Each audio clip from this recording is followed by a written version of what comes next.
परिस्थिति को पार करते हुए जैसे ही हम आगे बढ़ झारखंड में हेमंत सोरेन की जबरदस्त जीत के बाद वह अपनी परचम लहराने के लिए अब उनका जो कार्यक्रम है, ओथ सेरेमनी है, अब वह स्टेडियम में करने वाले हैं, यानी रांची के स्टेडियम में ऐसे जगह पर करने वाले हैं जिस पे बहुत सारा हुजूम लगे, बहुत सारा भीड़ हो।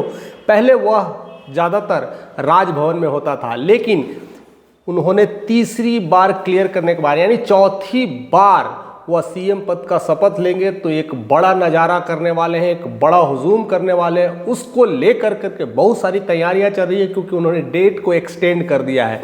जो डेट 1-2 दिन में हुआ करता था, वो डेट 28 नवंबर को अपने ओथ सेरेमनी को रखा है।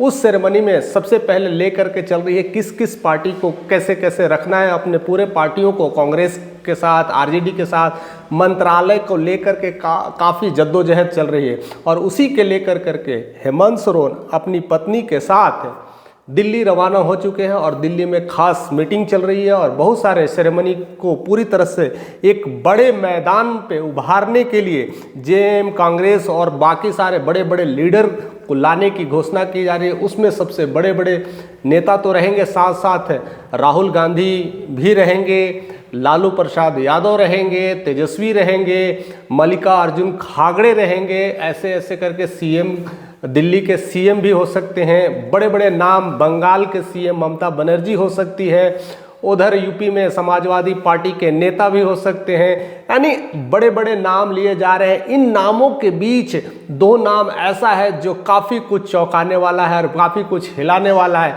क्योंकि इतने सारे मंच पर ऐसे ऐसे दिग्गज लोग बैठे होंगे।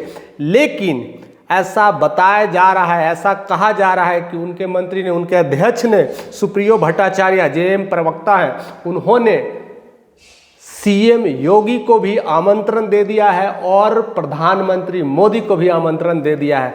अब वो मंच ऐसा मंच होने वाला है, अगर वो आ जाते हैं तो लगता है कि इस बार मंच में बहुत कुछ बयानबाजी होगी, बहुत कुछ चर्चे होंगे और उस चर्चा का लेकर के हर लोगों की निगाह कहीं ना कहीं 28 को उस ओथ सेरेमनी पर लगा हुआ है कि हेमंत सोरेन चौथी बार सीएम पद को लेकर करके अपनी हुंकार भरने वाले हैं, एकता को लाने वाले हैं। और जेएम जिस तरह से झारखंड मुक्ति मोर्चा का अपना एक वर्चस्व रहा है, प्रचंड जीत रही है, उसको जनसलाभ में बदलने की कोशिश की जा रही है। और उसी को लेकर के बड़े बड़े दिग्गज नेताओं और सीएम, पीएम हर कोई को आमंत्रण मिल रहा है। बट ऐसा होगा तो एक नया मंजर होगा। एक तरफ प्रधानमंत्री नरेंद्र मोदी, दूसरी तरफ राहुल गांधी, एक तरफ लालू प्रसाद यादव, दूसरी तरफ अरविंद केजरीवाल, दूसरी तरफ तेजस्वी रहेंगे, उस तरफ योगी रहेंगे। एक जबरदस्त माहौल तैयार करने की कोशिश की जा रही है। पता नहीं ऐसा क्या होगा, लेकिन हर कोई की निगाहें कहीं ना कहीं 28 नवंबर के दिन वाला जरूर रहेगा। अगर ऐसा होता है तो एक तरफ योगी, दूसरे तरफ प्रधानमंत्री और राहुल गांधी सब एक मंच पर अगर रहेंगे तो बहुत कुछ होने वाला है। क्या लगता है कि सारे लोग एक मंच पर आएंगे? ऐसी कई सारी कटाच किए जा रहे हैं, ऐसे कई सारे माहौल को ट्रेंड किया जा रहा है। लेकिन जिस तरह से जेएम प्रवक्ता सुप्रियो भट्टाचार्य का कहना है कि हमने आमंत्रण दे दिया है, अब तो मामला उस दिन का रहेगा और उस दिन का हमें लगता है कि इंतजार होगा। उस दिन के लिए अभी से ही आप हमारे चैनल पर अगर नहीं है तो चैनल पे बने रहे, क्योंकि उस दिन का मामला कुछ अलग होने वाला है। और उस दिन के लिए जिस तरह से कटाच होती थी, जिस तरह से झारखंड मुक्ति मोर्चा जिस तरह से बीजेपी को लेके घेराबंदी करती थी, बीजेपी को गिराने के लिए कटाच करती थी, पूरी तरफ से इंडिया गठबंधन एक थी और उधर बीजेपी की तरफ से टकराव चल रहा था। उसी टकराव के बीच अगर दोनों दिग्गज नेताएं एक मंच पे आ गई तो क्या होने वाला है? झारखंड में एक हुजूम तो लगेगा ही, मेला लगेगा, भीड़ लगेगी और ऐसे जोरदार भाषण।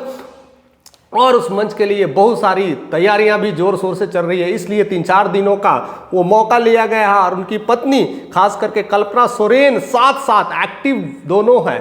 दोनों हेमंत सोरेन और कल्पना सोरेन दोनों पति पत्नी मिलकर के एक्टिव मोड में दिख रहे हैं और दोनों पूरी अपनी जिद्दोजहद लगा रहे हैं, पूरी मीटिंग कर रहे हैं जितना भी हो सकता है। दिल्ली में मीटिंग हो रही है, अपने झारखंड में मीटिंग चल रही है और काफ़ी कई नेताओं को लेकर के, नाम को लेकर के, नामी ग्रामी लेकर के, कौन सा पद किसको दिया जाए, इस तमाम चीज़ों को लेकर के अभी भी माथापच्ची चल रही है। अभी तक क्लियर एजेंडा नहीं मिल पा रहा है, लेकिन ऐसा लगता है कि वो मामला भी 28 से पहले क्लियर हो जाएगा, क्योंकि नाम ऑलरेडी 56 लिस्ट है जिनको ओथ सेरेमनी साथ साथ लेना होगा, शपथ लेना होगा।